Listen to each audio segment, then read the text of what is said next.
Ang pogi mo'y Inflation rate lalong bumagal sa 1.8 mula 2.1 noong Pebrero 2025. Presyo ng bigas lalo pang bumaba. Oh my God!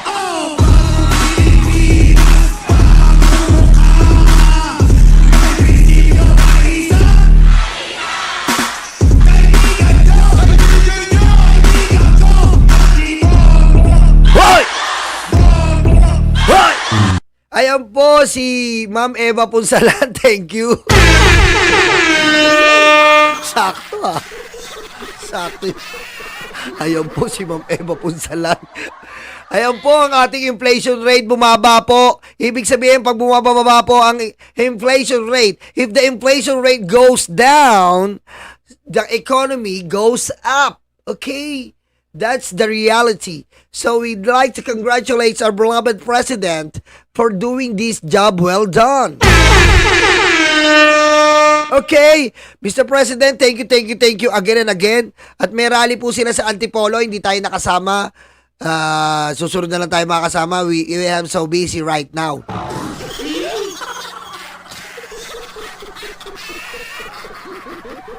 Okay, pakinggan nyo rin yung kantang Sa Dilim ng Araw. Oy, thank you ha. Ayan, Sa Dilim ng Araw, yung karaoke po, nandun na sa kabila, nasa Nyolo.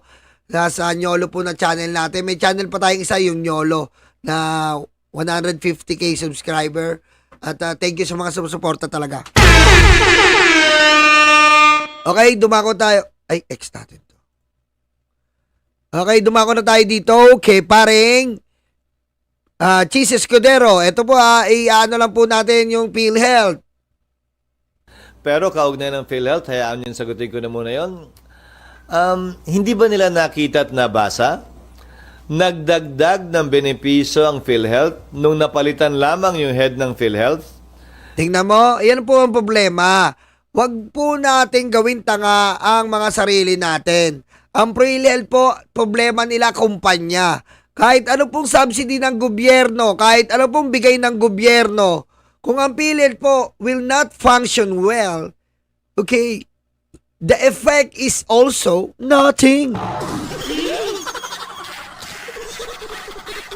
Kita mo, pinalitan po ang head. Kita mo, ang daming benefits na. Alam niyo po ba, nagpa-check up ako, di ba sinasabi ko nga, di ba nagpa-check up ako, yung doktora, sabi niya sa akin, yung sinanong na ako ng doktora, sabi niya, si Lisa Marcos, nasan? Di ba wala dito, nakakulong? Yon, nagpa-check up ako, meron na po ngayon, pagkapalista mo, i-offer sa'yo yung konsulta package. Na next konsulta nyo po, libre. Meron na pong ganon. Napakaganda po ngayon. Simula ng inayos yung PhilHealth. Congratulations sa Pangulong Bongbong Marcos ha. Kapag nagpa-check up po kayo, albawa yung mga asawa dyan, pukpukin nyo yung asawa nyo, tapos papacheck up nyo, pukpukin nyo ng kawali. Pukpukin nyo ngayon din. Habang nakatalikod po, pukpukin nyo ng kawali, tas diretso kayo ospital. Tingnan nyo, o-opera kayo ng konsulta package.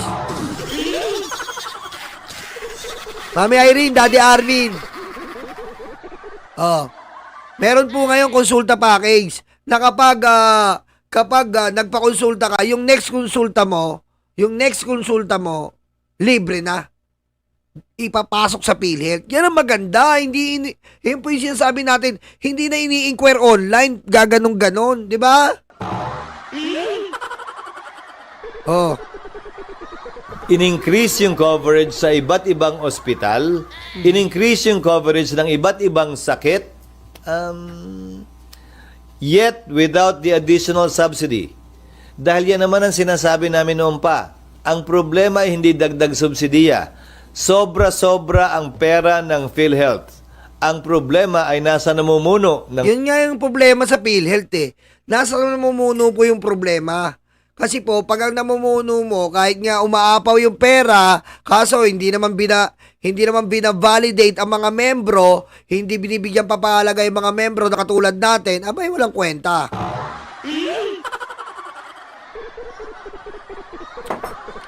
Diba? PhilHealth. Kaya nga nung napalitan, nadagdagan agad yung benepisyo nang walang karagdagang budget na ginawad o ginawa o binigay ang Kongreso. So sir, you're confident naman na ma-uphold yung constitutionality ng lahat ng provision ng 2025 budget? Oo, dahil sinaliksik naman at pinag-aralan yan, hindi lamang namin, ng staff din ng Senado at Kongreso. At may basehan yun. Isang bagay na lamang naman na narinig ko nirereklamo nila sa PhilHealth. May batas daw na pinasa, kaugnay ng sin tax law, na dapat napupunta yung kita sa sin tax sa PhilHealth. Hindi daw namin sinunod yon. Baka nakakalimutan nila ang General Appropriations Act ay batas din. At may kapangyarihan ng Kongreso mag-amyenda ng mga naunang batas. Previous Congresses, including this Congress, cannot pass... Cheese, pwede ba sibakin mo na yung ibang Senado? Kung gusto mo, ikaw din mag-isip-isip na.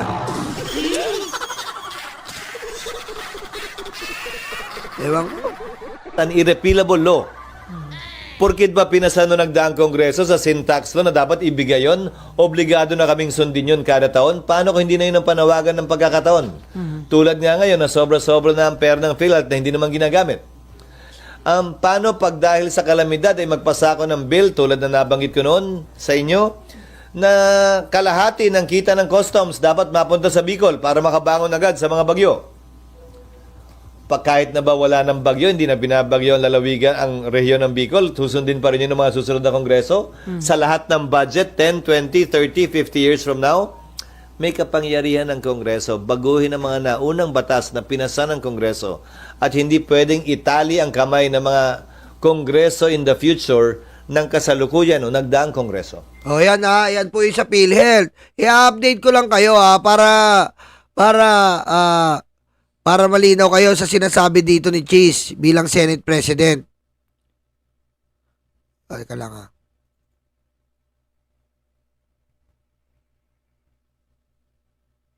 Ito. May nilabas na initial findings si Senator Amy Marcos para sa Malacanang, comprehensive na yon. Do you think pero sabi ni Senator Amy, yung one hearing is not enough? Hindi para sa akin na sabihing sapat yon o hindi sapat yon, pero klarong preliminary lamang yon. Ni hindi pa yan pinagbobotohan ng mga miyembro ng komite, ni hindi pa yan pinagbobotohan sa plenaryo para sabihing yan nga ang findings ng Senado kaugnay sa bagay na ito. Sir, sabi niyo yun, sana itong hearing ni Senator Amy wag makadagdag doon sa divisiveness o pagkakawatak-watak. Doon sa nangyari, sir, anong tingin niyo? Na-address ba yon o nakadagdag lang? Sa unang hearing sa pananaw ko, hindi naman nakadagdag dahil ayon mismo kay Senator Bongo, ang pinakamalapit na siguro na kaibigan, dating katrabaho ni dating Pangulong Duterte, kumpara sa ibang mga senador ngayon. Siya na mismo nagsabi na, ano ba yung ginamit niyang salita? Too late the hero ba? O move on na? O parang in not so many words. So, tingin ko, papunta naman na tayo doon. Ang pagtanggap habang dinidinig ang iba't ibang kaso kaugnay nito. At gayon din, habang dinidinig ng ICC ang iba't ibang petisyong iyahain ng mga abogado ni dating Pangulong Duterte. Alam mo, totoo yan Yung Senado kasi tumitindi ang divisiveness, maka-Duterte at talaga maka-administrasyon. Kaso, ito po mga maka-Duterte senador, talagang grabe po kalala ang utak. Sa totoo lang. Mamaya po, i-react natin yung kapiraso doon na si Bato nagrereklamo, si Bongo nagrereklamo, si Amy nagrereklamo. Bakit wala yung mga gabinete? Parang tanga lang. Alam mo, tumitindi ang divisiveness sa Senado. Ngayon, tandaan nyo mga Senado. Hello, mga Senado. Huwag kayong magsalita na may divisiveness dyan. Nakakahiya kayo. Sa totoo lang, bakit kailangan mapansin ng taong bayan na may divisiveness sa Senado? Dapat mismo ang mambabatas, wala kayong pinapaboran, mga pindeho kayo.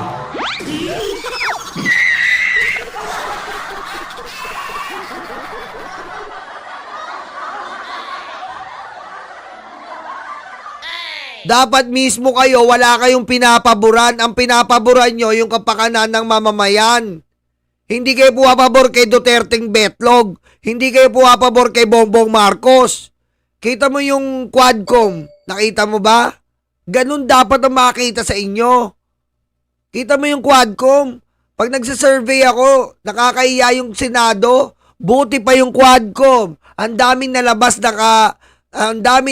katotohanan. Buti pa yung Quadcom nagtsatsaga sa taong bayan. Buti pa yung Quadcom, halos 16 hours naghihiring. 'Di ba? Hindi siya papogi na katulad nila Bato, nila Bongo, nila Robin, ni Cayetano, ni Amy. Maghihiring lang papogi sa taong bayan.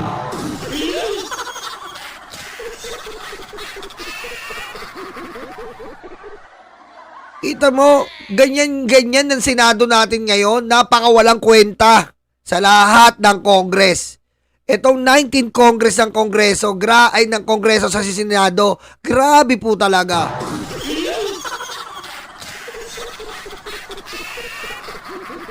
Grabe po talaga. Bato, Bongo, Robin Padilla, yan, si Amy Marcos, Cayetano, grabe po talaga. Bilyar. At tindi. Hindi ko na malaman bakit nagkaroon tayo ng ganito mga senador. Hindi po nakakasulaso, nakakasuka, nakakadiri na rin eh.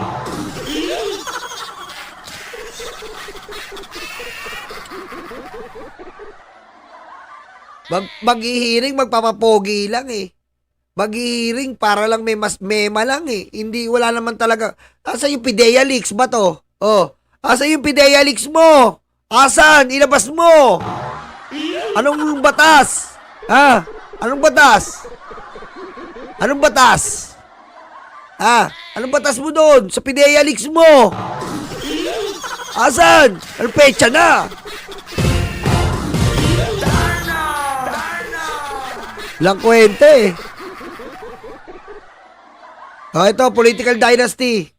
Po. Sir, may nagpetition sa Supreme Court na mga grupo, yung Isang Bayan, na sinasabi nila dapat mag-enact ng law ng kontra sa political dynasty ang Kongreso at saka ang Senado. Ano po ang reaksyon nyo doon? Napagdesisyon na yan ng Korte Suprema. Para akong spokesperson ng Supreme Court. Sa kasong Belgica, sa kasong Penson, nagsabi ang Korte Suprema, hindi pwedeng pilitin sa pamamagitan ng mandamos ang Kongreso na magpasa ng batas. Political question ang legislative process, ayon sa Korte Suprema. Dagdag pa dito, sa Penson case, sinabi ng Korte Suprema na hindi pwedeng gamitin ang mandamos laban sa Kongreso para pilitin ito magpasa ng batas. Anumang uri ng batas, anumang klaseng batas. So kung sa executive privilege ay tila kinakatigan ng Korte Suprema yung kanilang mga naunang desisyon, pues inaasahan ko kakatigan din ng Korte Suprema yung mga nauna nilang desisyon na nagsasabing hindi pwedeng gamitan ng mandamos ang Kongreso kaugnay sa pagpasa ng anumang panukalang batas. Alam nyo ito, ano to eh. Regarding political dynasty, ano na lang to eh. Kapag talagang may prinsipyo ka eh, talagang pag may awa ka na talaga sa Pilipinas, yung mga magpapasa na itong political dynasty para buwagin, ano na to eh, ito yung mga taong talagang may prinsipyo na lang eh. May prinsipyo na lang. Handaan po natin, grabe na po ang political dynasty sa atin. Nakakadiri na tignan. And panahon na gaya nga ng sinabi natin sa Carclea, doon sa live ni Carclea, na ang political dynasty po sobrang lala. And pag may political dynasty po, diyan po nagsisimula ang talamak na korupsyon. Pero sakaling mawala po ma-implement po ang political dynasty law na hindi na pwede ang up to 4th degree ng iyong kamag-anak, napakaganda po nun. Unang-una, mabibigyan ng chance yung mga taong hindi nabibigyan ng chance noon pa man. Yung mga taong sapat lang ang kita, yung mga taong gustong maglingkod, mabibigyan nyo ng chance. Number 2, marami po ang hindi na magkaka-interes tumakbo. Totoo po yan. Marami nang hindi magkaka-interes tumakbo. Kasi masasabi nila na ang politika ay talagang, kumbaga, mararanasan mo lang once in a lifetime mo. Hindi na kapag baba mo, yung susunod sa yung susunod na lang ang tatakbo. Pero hindi kayo pwedeng sabay-sabay na nandun bilang isang politiko. Kasi pangit po pag sabay-sabay eh. Alam mo yon, nanay mo, mayor, anak mo, gobernor, apo mo, konsilor. Ano pa mga ano mo dun?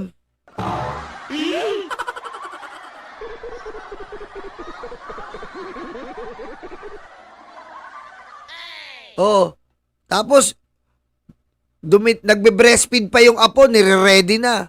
Oh, susunod, konsilor ka na. Sorry Sorry po talaga. Huwag na po kayo magalit sa akin Matamaan na po yung matatamaan. Sorry po talaga. Matamaan po yung matatamaan. Pero, panahon na po ngayon. Nakita nyo nangyayari ngayon sa atin? Grabe. Grabe po ang dinudulot ng political dynasty. Tingnan nyo, dumako na tayo dito. Ito, political dynasty ng Duterte.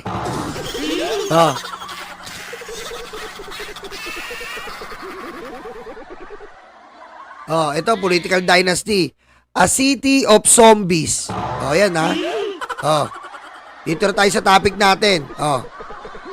In the Philippines, political landscape, the hiring of zombie employees is not unique. And the Dutertes can claim that other politicians have been doing it. It is a regular practice of running local government units.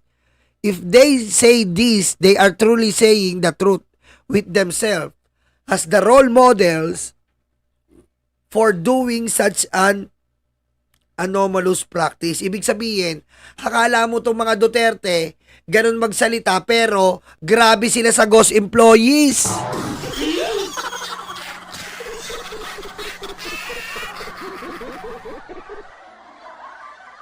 Not many of us remember the impeachment case against Duterte by then Magdalo Gary Alejano, March 16, 2017. One of the charges for the impeachment case was the hiring of ghost employees. Hindi natin napansin yun Tignan nga natin to. Sandali lang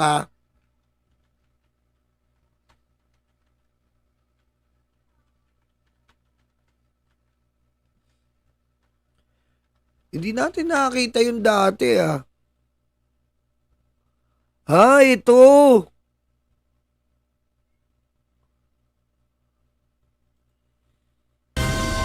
Magdalo Representative Gary Alejano is determined to pursue the impeachment complaint against President Rodrigo Duterte.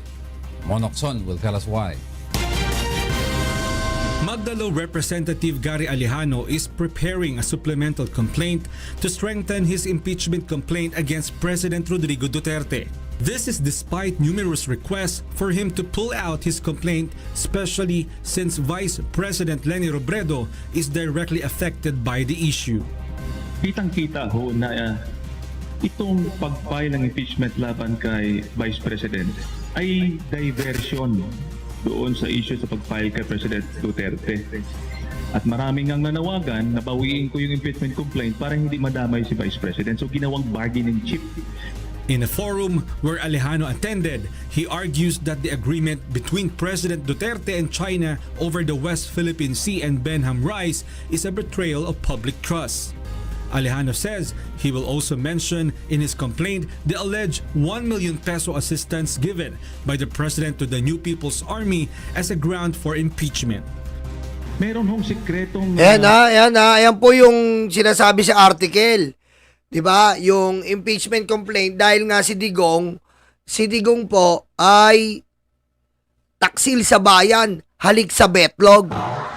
Kumbaga, inalikan niya yung betlog ng China tungkol doon sa West Philippine Sea. At nagbigay po ng 1 million na pondo di umano sa NPA. Aba! ginagawa ang Pangulo na hindi po natin alam. No, kung meron man kasunduan, wala namang problema yun. Ilabas nyo, magkaroon ho tayo ng formal na kasulatan, memorandum of agreement, para may basihan ho tayo ng aksyon. After Representative Alejano finishes studying the evidence, he plans to file a supplemental complaint to strengthen his impeachment complaint against the president. Meanwhile, Ayan po ayan po yung sinasabi sa article. Ito po ayan. Kumbaga, may pinagmanahan po talaga si Sara. Pero si Sara po, in-upgrade ni Sara to another level. Kumbaga, yung tatay niya po, eto nga po, yung tatay niya, ghost employee. Si Sara po, in-upgrade. Ghost scholarship, ghost building, ghost classroom, tsaka ghost, very, very ghost food name. In-upgrade ni Impactita Tililing. Di ba? In-upgrade po ni Impactita Tililing ang namana niya sa tatay niyang demonyo.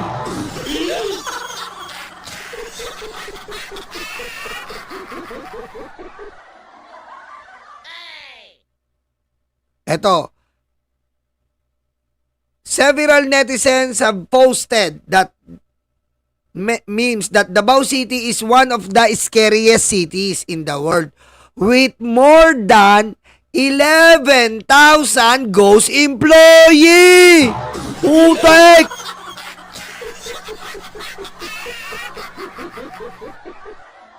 $11,000 po ghost employee. Wow!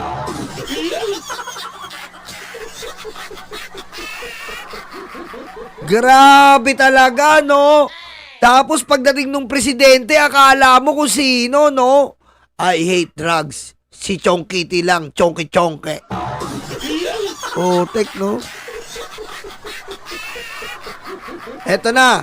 Both the father, Rodrigo, and daughter, BP Sara, practice the hiring of ghost employees during their respective terms as Davao City Mayor. The father and daughter duo, wow, tandem, are said to have practiced this regularly during their terms 2001 to 2010, 2013 to 2016, from the father 2010 to 2013, 2016 to 2022 for the daughter. Take note, the daughter came in after the end of the father's first 9-year term limit. Ibig sabihin po, pagtapos ni Digong, si Sara naman became mayor after her father ended his second comeback term. While father became president in 2016, Sara became mayor again. Naging mayor na naman si Impactita Tililing. Eto na po. Eto na ang exciting part. Siyempre, dadako na naman po tayo sa legit na may COA report. Eto na. Eto na tayo sa COA report. At one time, the COA called out this practice as anomalous, as the signatures of those who received the paychecks did not match those in payroll.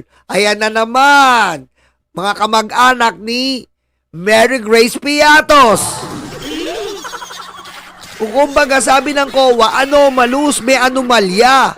Kasi nga po, yung ano daw po, yung paycheck, hindi po match doon sa payroll. Kumbaga yung mga checking ini-issue, hindi po nagmamatch doon sa listahan ng payroll ng empleyado.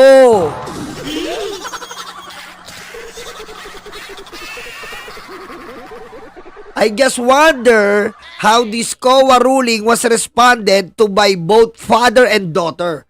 But if nothing was done, I could understand it. Both father and daughter ruled Davao with an iron, threatening those who will spill the beans with death and other forms of neutralization. Ibig sabihin po, namuno at naghari ang mga Duterte sa korupsyon. Ngayon, pag meron pong haharang, patay ang abot mo.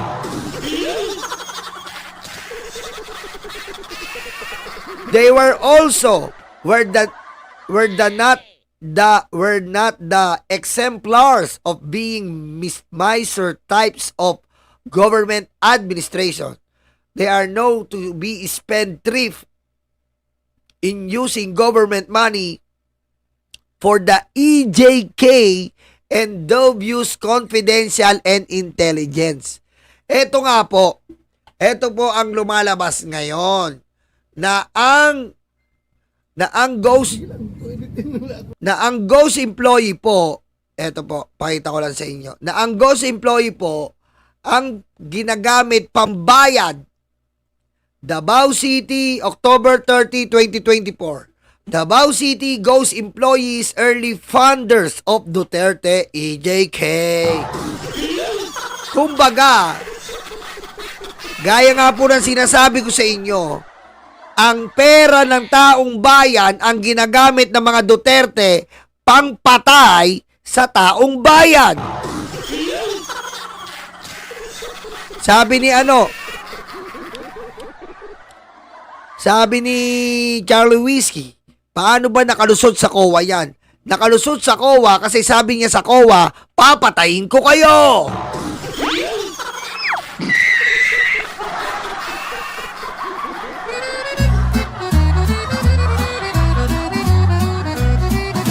Diba?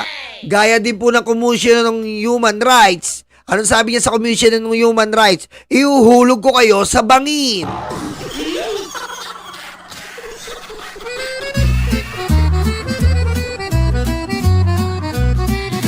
Kaya eto nga po, napakagandang ehemplo. Yung pera ng taong bayan, gagamitin pagpatay sa taong bayan. Kumbaga, naguhulog ka ng tax mo para patayin ka lang. Ang pogi mo, iba ka talaga. Sobrang bait, abay grabe ka na. Kapag nagsalita, tila kakaiba. Ang lupit at sobrang nakakatawa. Grabe, no? Grabe tong mag-ama. Grabe talaga tong mag-ama. Matindi po ang korupsyon. Ngayon po, nakikita nyo po, nakakarma na ang mag-amang demonyo. Nakakarma na po sila. Di ba? Nakakarma na po sila. Kita mo, 140 million. Ubos ang pera nyo, mga hayop kayo. Mga matatanda, nawawala ang problema. Mga amoy Vicks at amoy sampagita. Mga loyalistang sobrang ulyanin na. Lahat sila sobrang minamahal ka. Di ba? Kami ang bumbero ng Pilipinas, mabayaning tagapagligtas. Ang paglilingkod sa amin ay likas. Ang bumbero ng Pilipinas, kami ang bumbero ng Pilipinas, mabayaning tagapagligtas. Ang paglilingkod sa amin ay likas. Ang bumbero ng Pilipinas, ang bumbero ng Pilipinas, ang bumbero ng Pilipinas, ang bumbero ng Pilipinas, ang bumbero ng Pilipinas. Para sa mga maralita, may puso, may tapang, may Diyos. Para sa mga maralita, may puso, may tapang, may Diyos. Para sa mga maralita, may puso, may tapang, may Diyos. Para sa mga maralita, may puso, may tapang, may Diyos. Kami ang bumbero ng Pilipinas, mabayaning tagapagligtas. Ang paglilingkod sa amin ay